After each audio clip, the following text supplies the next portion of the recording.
Spurgeon's early work of books are so amazing. ஸ்பர்ஜனுடைய ஆரம்ப கால புத்தகங்கள் மிக ஆச்சரியமானவைகள். Spurgeon was saved when he was an young man of 19 years. Spurgeon 19 வயதான ஒரு வாலிபனாக இருந்த பொழுது ரட்சிக்கப்பட்டார். One thing that we really see in the doctrinal standing of Spurgeon is the consistency throughout his life. ஸ்பர்ஜனுடைய அந்த சத்தியத்தில் நின்ற வாழ்க்கையினுடைய ஒரு காரியத்தில் நாம் பார்க்கும்படியான ஒரு ஆச்சரியமான காரியம், அவர் வாழ்க்கை முழுவதுமாக அந்த சத்தியத்தில் மாறவே இல்லை. Almost even if we read the sermons which was preached at the age of 19 and the sermons which was preached even before his death, we could not see any contradiction in his preaching. Spurgeon 19 வயது வாலிபனாக இருந்த பொழுது பிரசங்கித்த பிரசங்கத்தையும் அவருடைய மரணத்துக்கு முன்பாக பிரசங்கித்த பிரசங்கத்தையும் நாம் பார்க்கும் பொழுது எந்த விதமான முரண்பாடு இல்லைங்க. Only a few lives are there which could really testify of such a consistency. ஒரு சில வாழ்க்கையில் மாத்திரமே அவ்வளவு ஒரு நிலைத்த தன்மையை நாம் பார்க்கக்கூடியதாக இருக்கிறது. One of the books of Spurgeon is All of Grace in his early days. அவருடைய ஆரம்ப நாட்களின் புத்தகங்களில் ஒன்று எல்லாம் கிருபையே. When I was introduced to the doctrines of grace, I was thinking as how could this be?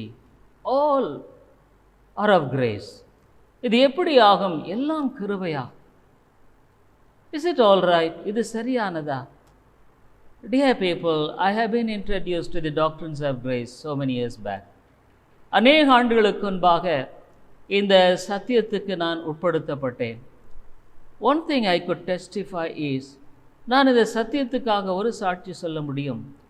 Unless God's grace is there, I could never be a real spiritual man. அவருடைய கிருபை இல்லை என்றால் நான் ஒரு உண்மையான ஆவிக்குரிய மனிதனாக இருக்க முடியாது என்பதை விளங்கிக் கொள்கிறேன். Yes, knowing the truth is true on the one side. சத்தியத்தை அறிந்திருப்பது ஒரு பக்கத்தில் உண்மைதான். But how many times when I see at my heart, I could really see the rebellion in my heart against the truth which I know. நான் அறிந்திருக்கிற சத்தியத்துக்கு எதிராக என்னுடைய இருதயத்தில் ஒரு கலகத்தை பார்க்கிறேன். I could not really yield to the demand of God's word. தேவனுடைய வார்த்தையின் அளவுக்கு என்னை நான் ஒப்புக் கொடுக்க முடியவில்லை. So many times of experience of this sort made me to understand. ஆகவே விதமான ஒரு அநேக வருடங்களின் ஒரு அனுபவம் என்னில் ஒன்று விளங்கி செய்யப்பட முடிந்தது.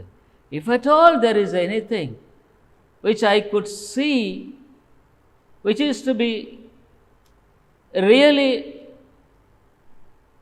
worthy of God's calling, என்னுடைய வாழ்க்கையில் ஆண்டவருடைய இந்த அழைப்புக்கு பாத்திரமான ஏதாகிலும் ஒன்று என்னுடைய வாழ்க்கையில் இருக்கிறது என்று சொன்னால், absolutely it is not of mine. இது முற்றிலும் என்னுடையது அல்ல. Because I am contrary to this. நான் இதுக்கு முற்றிலும் முரண்பாடவன். My nature is contrary to this. என்னுடைய சுபாவம் முற்றிலுமாக முரண்பாடானது. How many times I really cry out from my heart when I feel the wretchedness of my condition. என்னுடைய நிர்பந்தமான நிலையை பார்க்கும் பொழுது எத்தனை முறை என்னுடைய இருதயத்திலிருந்து என்னுடைய அபாத்திர தன்மை குறித்து நான் புலம்புகிறேன். So one thing I could conclude is, whatever I enjoy as a spiritual blessing, it is absolutely the grace of God. ஆகவே என்னுடைய வாழ்க்கையில் நான் அனுபவிக்கிற ஏதாகிலும் ஒன்று இருக்குமானால் அது ஆண்டவருடைய கிருபை, nothing else, வேற ஒன்றுமே இல்லை. So everywhere in the Bible we could see the same statement. வேதத்தில் எங்கே பார்த்தாலும் இதைத்தான் நம்ம பார்க்குறோம். So I would like to see 3 persons in the Bible to prove that it is nothing but the grace which is being given to an unworthy sinner like me. என்ன போன்ற ஒரு மனுஷனுக்கு ஆண்டவர் கொடுப்பது கிருபையினால் மாத்திரமே அல்லாமல் வேறொன்றுமில்லை என்பதை நான் உங்கள் மத்தியில் சொல்லும்படியாக ஒரு 3 உதாரணங்கள் மூலமாக சொல்ல விரும்புகிறேன். Actually, I wanted to talk on 3 examples this morning. நான் காலையில் 3 மாதிரிகளை வைத்து நான் பேச விரும்பினேன். But I could not find time. I could talk only on 2 persons. 2 நபர்களை வைத்து மாத்திரம் என்னால் பேச முடிந்தது. But here I would like to explain 2 people who received God's grace. இதில் 2 பேர் அவருடைய கிருபையை பெற்றவர்கள்.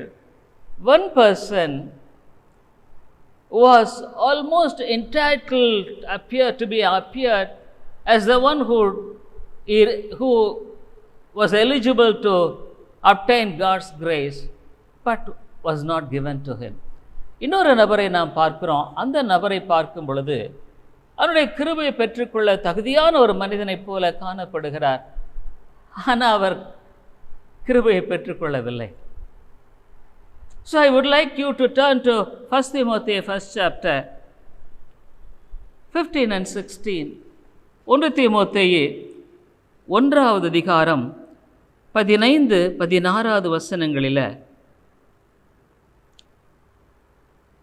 15th verse 15வது வசனம், This is a faithful saying and worthy of all expectation, that Christ Jesus came into the world to save sinners, of whom I am chief. பாவிகளை ரட்சிக்க கிறிஸ்து இயேசு உலகத்தில் வந்தார் என்கிற வார்த்தை உண்மையும் எல்லா அங்கீகரிப்புக்கும் பாத்திரமுமானது. அவர்களில் பிரதான பாவி நான். St. Paul says, Jesus came into the world to save sinners. இயேசு கிறிஸ்து பாவிகளை ரட்சிக்க இந்த உலகத்தில் வந்தார். He came to seek and save the lost. இழந்து போனவர்களை தேடி ரட்சிக்க வந்தார். Because why God should seek to save a sinner? ஒரு பாவியை ரட்சிக்கும்படியாக அவர் தேட வேண்டியதனுடைய அவசியம் என்ன? Dear people, there is a deeper meaning in this. இதில் ஒரு ஆழமான அர்த்தமானது இருக்கிறது. Because the person who receives God's grace is the one who is really, we could say, a person of a great privilege in this world. இந்த உலகத்தில் ஆண்டவருடைய கிருபையை பெற்றுக்கொள்ளுகிற ஒரு மனிதன் இந்த உலகத்திலேயே மிகப்பெரிய ஸ்லாக்கியத்தை பெற்றவன். There is no other great privilege than this that a man, a sinner, could receive in this world. இந்த உலகத்தில் ஒரு பாவியை பெற்றுக்கொள்ளக்கூடிய ஒரு பெரிய ஸ்லாக்கியம் என்பது இந்த உலகத்தில் வேறு எதுவுமே இருக்க முடியும் என்று நான் நினைக்கலைங்க. Because a person here, there is a very important point I would like to point out. இங்கே நான் ஒரு முக்கியமான ஒரு காரியத்தை உங்கள் மத்தியில் சொல்ல விரும்புகிறேன். Probably you may ask what it is. அது என்ன? What is there special in that? அதில் என்ன முக்கியமானது ஒன்று இருக்கிறது? I tell you, dear friend, a person who feels that he is a sinner is the one who is being pointed out in this verse. ஒரு பாவி என்று உணர்கிறான் பாருங்க, அவனைத்தான் இந்த இடத்துல சொல்லப்படுகிறது. It is not merely a sinner, ஒரு பாவி என்று சொல்லப்படுகிறது இல்லை, but the one who really feels and understands that he is an unworthy sinner before God. தேவனுக்கு முன்பாக ஒரு அபாத்திரமான பாவின்னு உணர்றான் பாருங்க, அவனைத்தான் இயேசு தேடி வந்தார். So unless there is a realization, an understanding, an abomination of his own life and wickedness, the person is not to be called as a sinner. ஆகவே ஒரு மனிதன் தன்னுடைய வாழ்க்கையில தன்னுடைய உண்மையான விழுந்து போன பரிதாபமான ஒரு பொல்லாத மனிதன் என்பதை அவன் உணராதபடிக்கு பாவி என்று அழைக்கப்படவே முடியாது. Because in the Bible standard, you can't call him a sinner. என்ன இந்த வேதத்தின் அளவில் அவன் ஒரு பாவின்னு அழைக்க முடியாது. How could we call him then? அப்படின்னு அவனை எப்படி அழைக்கலாம்? We can call him, he is a self-righteous person. அவர் ஒரு சுயநீதிக்காரன். Even though he may utter a word sinner, but truly speaking, he is not a real sinner as the Bible denotes here. அவன் தன்னை பாவி என்று சொல்லிக் கொண்டாலும் கூட இந்த இடத்துல வேதம் சொல்லுகிற பாவியாக அவன் இல்லை.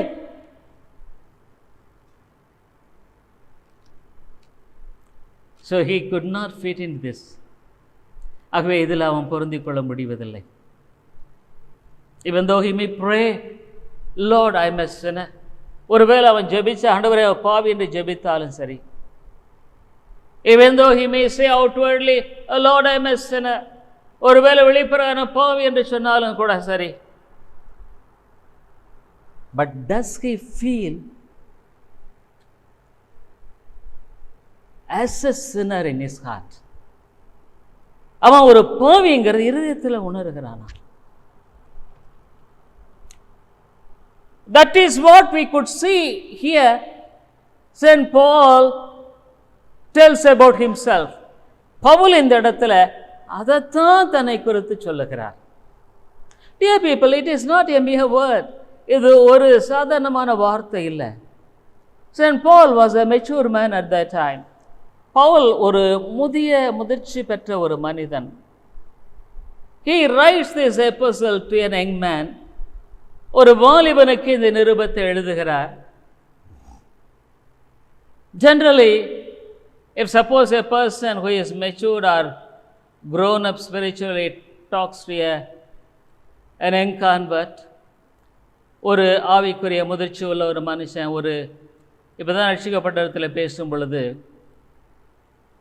he will boast about all his experiences. தன்னுடைய அனுபவங்களை குறித்து ஒருவேளை மேன்மை பாராட்டலாம். So many things he may say. அநேக காரியங்கள் செய்யலாம். But to say him with all humility, oh, I am the sinner, but God has been so gracious with me, needs a real grace of God in the life of a man. ஆனால் ஒரு பாவி நான், ஆண்டவர் என்னை கிருபையா ரட்சித்தான்னு சொல்றதுக்கு உண்மையான கிருபை தேவைங்க. That is the real grace. அதுதாங்க உண்மையான கிருபை. Rest of the things, even though we call grace, மற்றவைகளை கிருபை என்று அழைத்தாலும் கூட absolutely it is not grace. கிருபை என்பது அதில் இல்லைங்க, இல்லைங்க. Yes, and Paul says, of whom I am chief. அவர்கள் பிரதான பாவி நான்.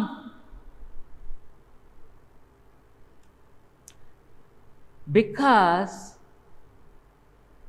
he was able to understand with the realization that he was the chief of sinners, he could state the verse previous to that honestly. அவன் தன்னுடைய இருதயத்தில் உண்மையான ஒரு பாவி என்றதை உணர்ந்தனால தான் அதுக்கு முன்னால் வசனத்தை நேர்மையாக அவரால் சொல்ல முடிந்ததுங்க. Can I say honestly, this verse in my life? நான் இந்த வசனத்தை ஆண்டவருக்கு முன்பாக நேர்மையாக சொல்ல முடியுமா? Can I say? என்னால் நான் சொல்ல முடியுமா? Dear people, when I see all these things, இவெல்லாம் நான் பார்க்கும் பொழுது, one thing I could confess, how far I am from the grace of God even now. நானுடைய கிருபைக்கு எவ்வளவு தூரமாக இருக்கிறேன் இப்பவும் கூடங்கிறது தான் என்னால் சொல்ல முடிகிறது. To be honest with, I am telling you the truth. நான் உண்மையாக தான் அதை சொல்கிறேங்க. 1 Timothy 1st chapter 14th verse, 1 தீமோத்தேயு 1வது அதிகாரம் 14வது வசனத்தில் பவுல் இவ்வளவு அழகாக சொல்கிறாரு. He says such a beautiful thing. 1 Timothy 1:14, and the grace of our Lord was exceeding abundant with faith and love which is in Christ Jesus. சொல்றாரு, நம்முடைய கர்த்தரின் கிருபை கிறிஸ்து இயேசுவின் மேலுள்ள விசுவாசத்தோடும் அன்போடும் கூட என்னிடத்தில் பரிபூர்ணமாய் பெருகிற்று. Like a fountain, it came up with faith and with love. This amazing grace bubbled as a fountain. இந்த அற்புதமான கிருபை ஒரு ஊற்றை போல என்னுடைய வாழ்க்கையில் பெருகிற்று. With grace and love, with faith and love, விசுவாசத்தோடும் அன்போடு கூட பெருகிற்று. St. Paul stating this, இதை சொல்லிட்டு தான் சொல்றாரு, I am the chief of sinners. And பாவிகளில் பிரதான பாவி நான். Dear people, we ourselves could not work out to feel as sinners. நாமளே ஒரு பாவின்னு உணரக்கூடிய உணர்வை நம்மால் உருவாக்கி கொள்ள முடிவது இல்லை. அதுதான் ப்ராப்ளம்.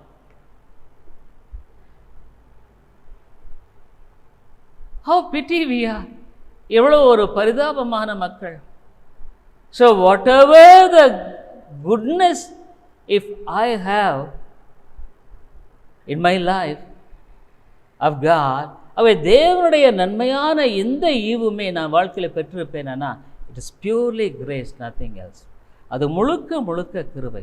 நன்மையான எந்த ஈவும் பரத்திலிருந்து தான் வருகிறதுங்க.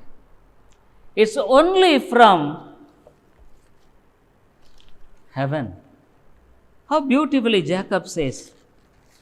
You see, it is an amazing word. இது ஒரு ஆச்சரியமான வசனம்.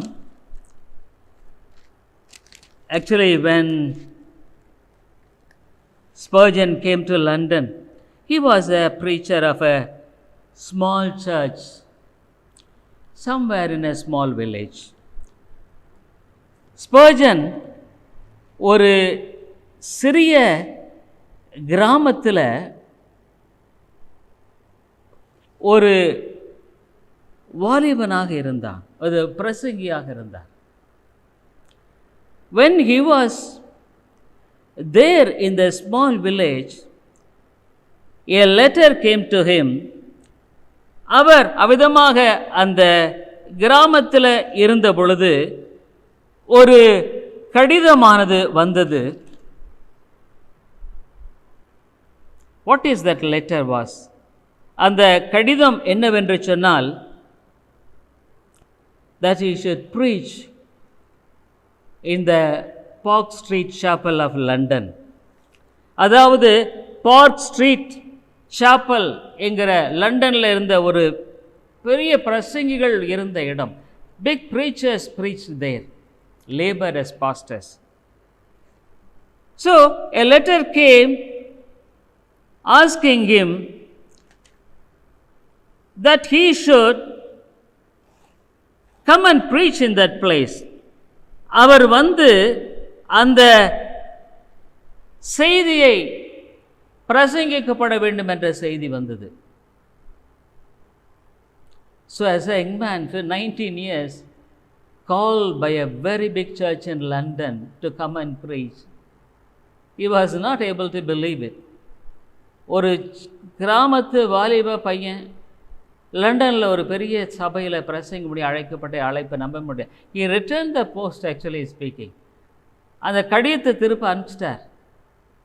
But again the letter came that he was the person who was invited to come and preach in the chapel, in the big church. ஆனால் அவர் தான் அந்த இடத்துல பிரசங்கிக்கும்படியாக அழைக்கப்பட்ட ஒரு வாலிபன். So the first message he preached on that day was on this topic, on this verse. ஆகவே அவர் செய்த முதல் பிரசங்கம் இந்த செய்தியின் அடிப்படையில் James 1st chapter 17th verse, யாக்கோபு 1வது அதிகாரம் 17வது வசனம். Here the Bible says, இங்கு வேதமானது சொல்லும்படியான ஒரு காரியத்தை நாம் பார்க்கிறோம். It's a wonderful verse. அழகான வசனம். Spurgeon preached on this verse. Spurgeon இந்த வசனத்தின் அடிப்படை தான் பிரசங்கித்தார். Every good gift and every perfect gift is from above and cometh down from the Father of lights, with whom is no variableness, neither shadow of turning. 17வது வசனம் 1:17 யாக்கோபு. நன்மையான எந்த ஈவும் பரிபூர்ணமான எந்த வரமும் பரத்திலிருந்து உண்டாகி சோதிகளின் பிதாக்குவனிடத்திலிருந்து இறங்கி வருகிறது. அவனிடத்தில் யாதொரு மாறுதலும் யாதொரு வேற்றுமையின் அவரிடத்தில் யாதொரு மாறுதலும் யாதொரு வேற்றுமையின் நிழலும் இல்லை. He preached that sermon, a simple sermon on that day. Not many people were there in the church. It was a very big church. ஒரு பெரிய ஆலயம். ஆனால் அநேக மக்கள் ஆலயத்தில் இல்லை. Because the number of attendees dwindled and it was almost very few, you could say. அதில் கலந்து கொள்ளுகிறவர்கள் ரொம்ப பேர் இல்லை, கொஞ்சம் பேர் தான். So when they heard the preaching on that day in the morning by this young village boy, அந்த நாளில் இந்த கிராமத்து வாலிபன் பிரசங்கித்த அந்த பிரசங்கத்தை அந்த ஜனங்கள் கேட்ட பொழுது their hearts were warmed up. அவருடைய இருதயமானது அனல் கொண்டது. Dear people, these people went to the neighborhood and called many people, telling them to come and hear the preaching of this village boy. இந்த ஜனங்க தங்களுக்கு பக்கத்தில் இருந்த ஜனங்களை எல்லாம் கூப்பிட்டு இந்த கிராமத்து வாலிபன் பிரசங்கம் பண்ணுறதை வந்து கேளுங்க. So in the evening, a big crowd gathered. மாலையில் ஒரு பெரிய கூட்டம் சேர்ந்துருச்சு. This boy preached the word of God. இந்த வாலிபன் தேவனுடைய வார்த்தையை பிரசங்கித்தார். It was such a spiritual feast. Who were starving for it. To those people, ஆவிக்குரிய ஆகாரத்துக்காக ரொம்ப நாள் காத்திருந்து வறண்டு போன நிலையில் இருந்தவர்களுக்கு ஒரு ஆவிக்குரிய பெரிய விருந்தாய் காணப்பட்டது. Dear people, the boy preacher Spurgeon came and became the pastor of the church. இந்த வாலிபனான ஸ்பர்ஜன் அந்த சபைக்கு போதகராக வந்தார். He was saved at 16 years and he was the pastor of the church at 19. 16 வயதில் ரட்சிக்கப்பட்டார். 19 வயதில் அந்த சபையினுடைய வாலிபனாக மாறினார்.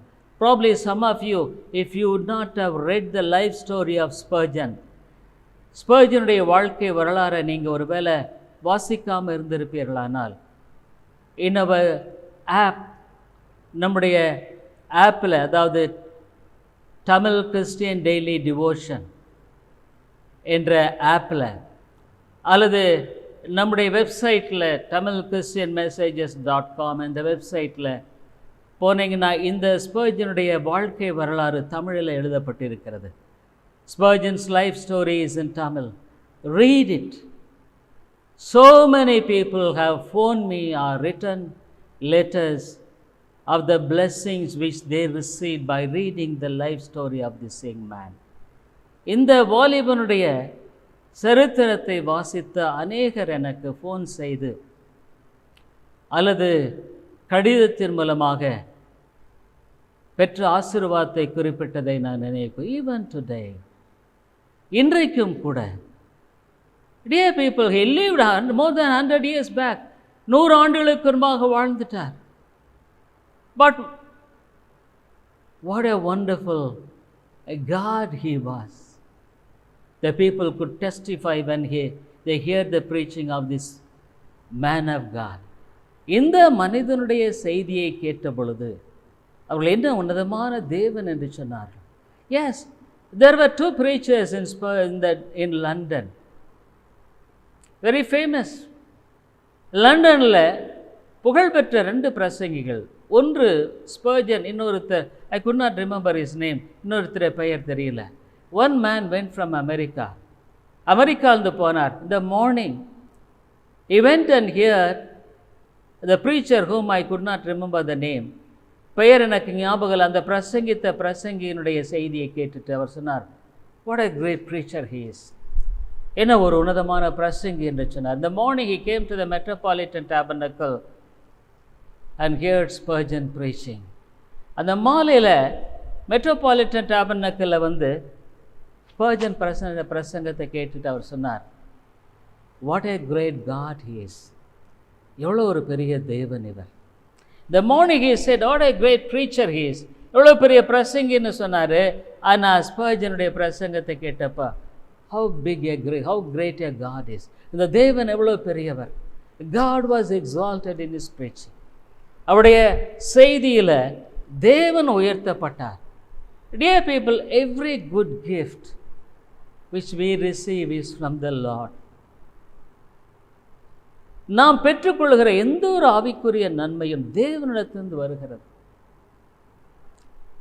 Unless I am really grateful for the blessings which I receive, I am an ingratitude fellow. நான் பெற்றுக்கொள்கிற ஆவிக்குரிய நன்மைகளுக்கு நான் நன்றியுள்ளவனாக ஆண்டவருக்கு செலுத்தலைன்னா ஒரு நன்றி இல்லாத மனுஷன் நான். Even you see what St. Paul could say. The next verse in 1 Peter 16, 1 பேதுரு 16 அடுத்த வசனத்தில் என்ன சொல்றாரு பாருங்க. 16th verse, how but for this cause I obtained mercy, that in me first Jesus Christ might show forth all long suffering for a pattern to them which should hereafter believe on him to life everlasting. அப்படி இருந்தும் நித்திய ஜீவனை அடையும்படி இனிமேல் இயேசு கிறிஸ்துவினிடத்தில் விசுவாசமாயிருப்பவர்களுக்கு திருஷ்டாந்தம் உண்டாகும் பொருட்டு பிரதான பாவியாக என்னிடத்தில்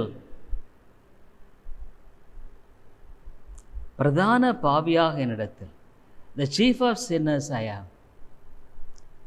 Dear people, who is this sinner who could really understand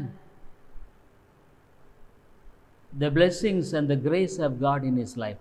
அங்கே ஒரு பாவி என்று சொல்லுகிறவன் ஆண்டுடைய அந்த ஆசீர்வாதத்தை பெற்றுக்கொள்ளுகிறதை விலை மதிக்கிறவன் யாருன்னு சொன்னால், the one who truly feels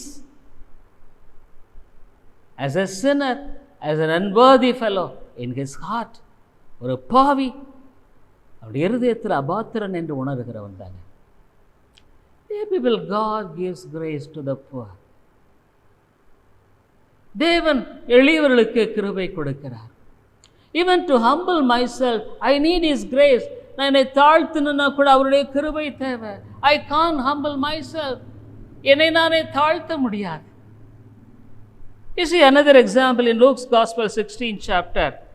லூக்கா எழுதின சுவிசேஷம் 16வது அதிகாரத்தில் we see லாசருவை நாம் பார்க்கிறோம். There is nothing that could boast about this fellow man. இந்த மனிதனை குறித்து மேன்மை பாராட்ட ஒன்றுமில்லை. 20th verse, 20th வசனத்தில், and there was a certain beggar named Lazarus, which was laid at his gate, full of sores. லாசர் எனும் பெயர் கொண்ட ஒரு தரித்திரன் இருந்தான். அவன் பருக்கள் நிறைந்தவனாய் அந்த ஐஸ்வர்யனுடைய வாசல் அருகே கிடந்து. Dear people, truly speaking, the beggar is called a sinner. சொல்லப்போனால் அந்த பிச்சைக்காரன் என்ற வார்த்தைக்கு சரியான இது என்னன்னா, ஒரு பாவி. அதுவே சரியான ஒரு பதம். தரித்திரன், ஆமாங்க, அவன் தரித்திரன். He was a simple man. In Matthew Gospel 5th chapter we see, மத்தேயு எழுதின சுவிசேஷம் 5வது அதிகாரத்தில் நாம் இப்படியாக வாசிக்கிறோம். Matthew Gospel 5th chapter, when the Lord Jesus Christ started his preaching, ஆண்டவராக இயேசு கிறிஸ்துவுடைய பிரசங்கத்தை ஆரம்பித்த பொழுது, 3rd verse, 3வது வசனத்தில், Matthew Gospel 5th chapter, 3rd verse, ஆவியில் எளிமையுள்ளவர்கள் பாக்கியவான்கள், பரலோக ராஜ்யம் அவர்களுடையது. Blessed are the poor in spirit, for theirs is the kingdom of heaven. Poor in spirit. Lord, I am a needy man. ஆண்டவரே, நான் ஒரு தேவையுள்ள மனிதனையா. I am really in need, oh God. நான் உண்மையா தேவையில் இருக்கிற ஆண்டவரே. ஐயோ, my heart is so hard. இந்த இருதயம் ரொம்ப கடினமாக இருக்கிறது. How many times I betray you in my words and actions. என்னுடைய வார்த்தையினால செய்கையினால எத்தனை முறை நான் காட்டி கொடுத்துருந்தேன் ஆண்டவரே. I don't live as a true testimony to you in many times. அநேக வேளைகளில் உமக்கு உண்மையான சாட்சியா நான் வாழுகிறது இல்லையே. Lord, I am in great need. ஆண்டவரே, நான் ஒரு மிகப்பெரிய ஒரு தேவையில் இருக்கிறேன். My need is so terrible. என்னுடைய தேவை மிக அதிகம். Even this evening when I was meditating on the things to preach, இந்த மாலையில் நான் பிரசங்கம் பண்ணும்படியாக யோசித்த காரியத்தின் வேளையில் I felt myself really not worthy even to preach. பிரசங்கிக்க தகுதி உள்ளவன் என்று கூட என்னால் உணர முடியவில்லை. Because do I preach what I really honest I am? நான் உண்மையா நேர்மையா நான் என்னவா இருக்கிறேன்னு அதை நான் பிரசங்கம் பண்ணுறேன்னா? So I could conclude, at least I could not be as the word of God says, but at least I could have this hope. நான் இந்த வேதத்தின் அளவில் வாழலனாலும் இந்த ஒரு நம்பிக்கையாவது நான் கொண்டிருக்க எனக்கு ஒரு நம்பிக்கை இருக்குது என்ற ஒரு காரியம். What is that? அது என்ன? 6th verse, 6வது வசனம், நீதியின் மேல் பசி தாகமுள்ளவர்கள் பாக்கியவான்கள், திருப்தி அடைவார்கள். Blessed are they which do hunger and thirst after righteousness, for they shall be filled. Lord, at least I do hunger for this, oh God. ஆண்டவரே, நான் அதை வாஞ்சிக்கிறேன். பவுல் சொல்றார், விரும்புகிறத நன்மை செய்யாமல் விரும்பாத தீமையை செய்கிறேன். I do what I really like not. So in that standing, I cry to God, Lord, I long to be a person to have the blessings of God, so that I may be a person to feel truly a poor sinner. ஆண்டவரே, நான் ஒரு ஏழை பாவிங்கிறத உணரக்கூடிய ஒரு உணர்வு எனக்கு தேவைங்கிற ஒரு விருப்பம் என்னில் இருக்கிறது ஆண்டவரே. I could not say that I could feel it. நான் அதை உணர்கிறேன், நல்லா உண்மையாக சொல்ல முடியல. ஆனால் நான் அதை வாஞ்சிக்கிறேன். I long for it. Dear people, to the maximum, at least I could say this, and there is a little glimpse of hope because these will be fulfilled. என்ன ஒரு திருப்தி அடைவார்னு சொல்லியிருக்கார் இல்லையா? அதனால் நான் அதில் எனக்கு கொஞ்சம் நம்பிக்கை இருக்குன்றதாக நான் நினைக்கிறேன். So every gift is from God only. எல்லா ஈவுமே ஆண்டவரிடத்திலிருந்து வருகிறது தான். If God doesn't give me a broken heart, I can't have a broken heart. ஆண்டவர் எனக்கு ஒரு உடைபட்ட இருதயத்தை கொடுக்கலன்னா நான் ஒரு உடைபட்டவனாக இருக்க முடியாது.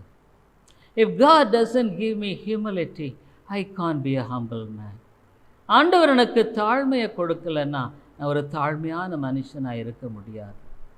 If God could not give me an understanding of the reality to feel me as a sinner, I can't really feel in my heart as a sinner. ஆண்டவர் என் இருதயத்தில் ஒரு பாவிங்கிற ஒரு உணர்வை எனக்கு கொடுக்கலன்னா நான் ஒரு பாவின்றதை என்னால் உணர முடியாது. That is the reality. அதுதான் உண்மை. Here Lazarus is not only a beggar for food. லாசர் இந்த இடத்துல ஆகாரத்துக்காக ஒரு ஒரு பிச்சைக்காரன் என்பதல்ல. He was a simple beggar spiritually. ஆவிக்குரிய பிரகாரமான ஒரு தரித்திரனாக அவன் வாழ்ந்தான். He felt the need of God's grace in his life and he never complained to God.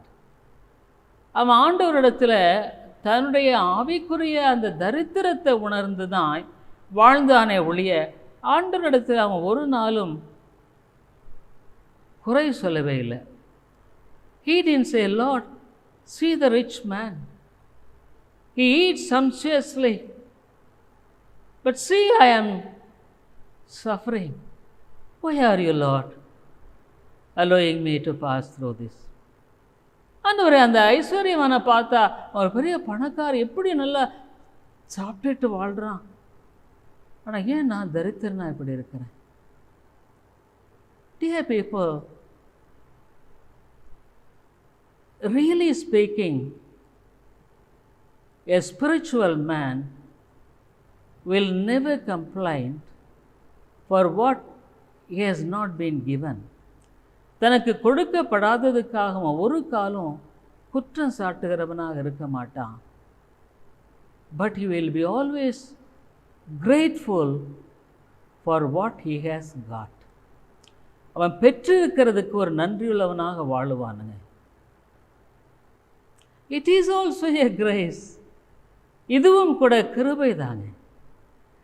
Because such a heart is so thankful and filled with the gladness and joy of the Lord.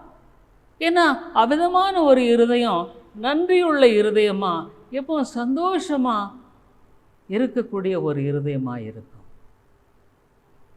How many times we grumble if we face some small problems? சின்ன பிரச்சனையை சந்திக்கும் பொழுது எவ்வளோ சீக்கிரம் நம்ம முறுமுறுக்கிறோம்.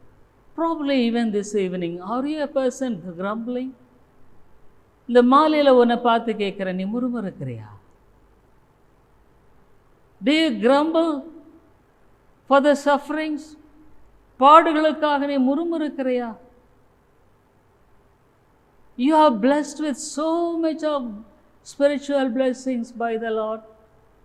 ஆண்டவரால் எவ்வளோ ஆசீர்வாதங்கள் உனக்கு கொடுக்கப்பட்டிருக்கிறது. But you never value it. விலை மதிக்கிறதில்ல. You are not thankful to God for the things that God has given you. தேவனுக்கு கொடுத்திருக்கிற காரியங்களுக்கு நன்றியா நீ இல்லை. Rather you grumble. ஆனால் நீ முறுமுறுக்கிற. I tell you, Lazarus is not because he was a beggar that he has gone to heaven. லாசரு அவன் பிச்சைக்காரனா இருந்ததுனால பரலோகத்துக்கு போல. Because he was simple in spirit. அவன் ஆவியில எளிமையுள்ளவனாக இருந்தான். That's why he was taken to heaven. அதனால தான் பரலோகத்துக்கு போனான். Dear people, I would like to contrast another young man with both these examples which I said before you. நான் உங்களுக்கு முன்னால் 2 உதாரணம் வச்சேன் பாருங்க. அந்த உதாரணத்தோடு இன்னொரு வாலிபனை உங்களுக்கு நான் இப்போ காமிக்க விரும்புகிறேன். You could meet him even in almost in other gospels also we see him. மற்ற சுவிசேஷங்களில் கூட இந்த வாலிபனை பார்க்குறோம். Luke's Gospel 16th chapter. லூக்கா எழுதின சுவிசேஷம் 16வது அதிகாரம் 22nd verse 22வது வசனத்தில்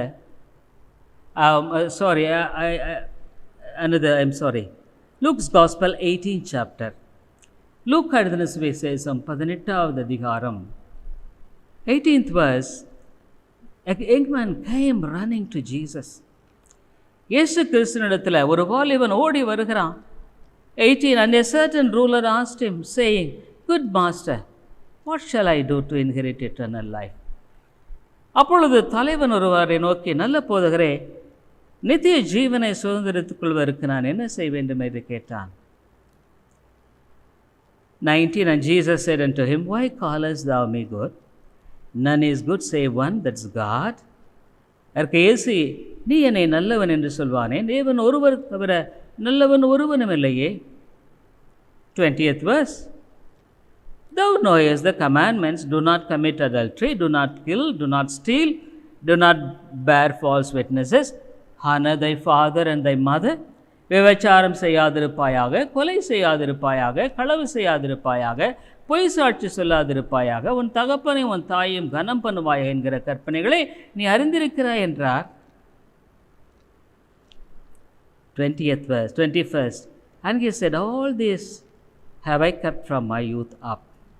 அதற்கு அவன், இவையெல்லாம் என் சிறுவயது முதல் கை கொண்டிருக்கிறேன் என்றான். Now when Jesus heard these things, he said unto him, It lackest thou one thing. Sell all that thou hast, and distribute unto the poor, and thou shalt have treasure in heaven, and come and follow me. இயேசு அதை கேட்டு, இன்னும் என்னிடத்தில் ஒரு குறை உண்டு, உனக்கு உண்டானவைகளெல்லாம் விற்று தரித்திரத்திற்கு கொடு, அப்பொழுது பரலோகத்திலே உனக்கு பொக்கிஷம் உண்டாயிருக்கும், பின்பு என்னை பின்பற்றி வா என்றார். Dear people, really speaking, you could not value the treasure of heaven. பரலோகத்தின் பொக்கிஷத்தை அவனால் விலை மதிக்க முடியலைங்க. If he would have really understood the value of treasure in heaven, he would have happily left all those things and to follow Jesus. இயேசுவை பின்பற்றுவதற்கு அவன் சந்தோஷமாக எல்லாவற்றையும் விட்டு வந்திருப்பானுங்க. Can you compare the treasure of heaven with the mundane things of this world? பரலோகத்தின் பொக்கிஷத்தை இந்த அழிந்து போகிற உலகத்தின் காரியத்துக்கு ஒப்பிட முடியுங்களா? But he was not given the grace to understand the value of the eternal treasure. பரலோக பொக்கிஷத்தினுடைய விலை மதிப்பை விளங்கிக் கொள்ளக்கூடிய கிருபை அவனுக்கு கொடுக்கப்படவில்லை. That's what I could say. அதைத்தான் உன்னை சொல்ல முடியும். Every good gift is from God. எந்த நன்மையும் பரத்திலிருந்து தேவனிடத்திலிருந்து தான் வருகிறது. If God would have given that day the grace to him to understand the value of the heavenly treasure, his life story would have written differently in the Bible. அந்த பரலோக பொக்கிஷத்தின் விலை மதிப்பை அந்த நாளில் உணர்கிற கிருபை அவனுக்கு கொடுக்கப்பட்டிருக்குமானால் இந்த வேதத்தில் அவனுடைய வாழ்க்கை சரித்திரம் வேறு விதமாக எழுதப்பட்டிருக்குங்க. I don't know whether have you heard of the life story of C.T. Studd. C.T. Studd என்ற ஒரு தேவ மனிதனுடைய வாழ்க்கையை வாசித்திருக்கீங்களா தெரியல. He was a famous cricketer in England. இங்கிலாந்தில் the olden days, it was long back, ரொம்ப நாளைக்கு முன்னால். He was the son of a very, very rich man. ஒரு பெரிய பணக்காருடைய மகன். When God called him to be a missionary in Africa, when he was in China and in India, இந்தியாவுக்கு, சீனாவுக்கு, ஆப்பிரிக்காவுக்கு மிஷனரியாக அழைக்கப்பட்ட பொழுது, yes, he came to India also and served. It was a privilege to India. இந்தியாவுக்கு அது ஒரு பெரிய ஸ்லாக்கியம். When his father's property was divided, அவங்க அப்பாவுடைய சொத்து பிரிக்கப்பட்ட பொழுது, a great property, huge amount of money came to him. பெரிய ஒரு சொத்து அவருக்கு வந்தது. He sold and divided and gave everything to the ministry of God. எல்லாத்தையும் விட்டு எல்லாத்தையுமே ஊழியங்களுக்கு கொடுத்துட்டாருங்க. He got married to a lady. ஒரு வாலிப பெண்ணை திருமணம் செய்து கொண்டார். He didn't even buy a new suit. புது சூட்டு கூட வாங்கலைங்க. They married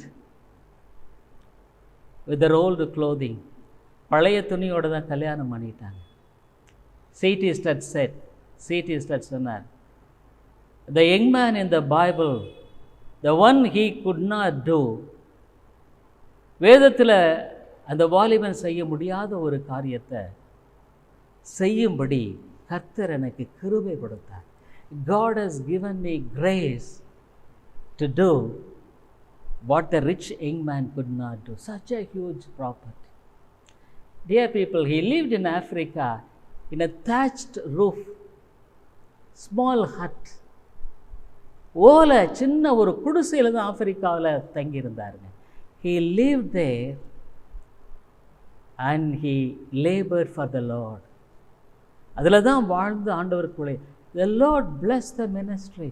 அந்த ஊழியத்தை ஆசீர்வதி. Even the ministry continues today. இன்றைக்கும் அந்த ஊழியம் தொடர்கிறது. Dear people, this young man could not understand the value of heavenly treasure. அந்த பரலோகத்தினுடைய சொத்து பொக்கிஷத்தின் விலை மதிப்பை உணர முடியல. Dear people, it is nothing but grace. If at all I am, anything there is in me is spirituality. அவைக்குரிய பிரகாரமாக ஏதாவது என்னில் இருக்குமான, it is nothing but grace of God. அவனுடைய கிருபை. There is nothing to boast. So, grace is to the simple. கிருபை எளியவர்களுக்கு. To feel myself as simple, grace should be given to me. நான் எளியவன் என்று உணர்வதற்கு கிருபை எனக்கு கொடுக்கப்பட வேண்டும். Let's pray. ஜெபிப்போம். Oh Heavenly Father, we thank you for this evening. கிருபையுள்ள பிதாவே, இந்த மாலைக்காய் ஸ்தோத்திரம். Lord, help me and help us, that we are needy sinners. தேவையுள்ள பாவிகள் என்பதை எங்களுக்கு உணர உதவி செய். So that we may obtain grace. கிருபையை பெற்றுக்கொள்ளும்படி இயேசுவின் நாமத்தில் ஜெபிக்கிறோம் நல்ல பிதாவே. ஆமென்.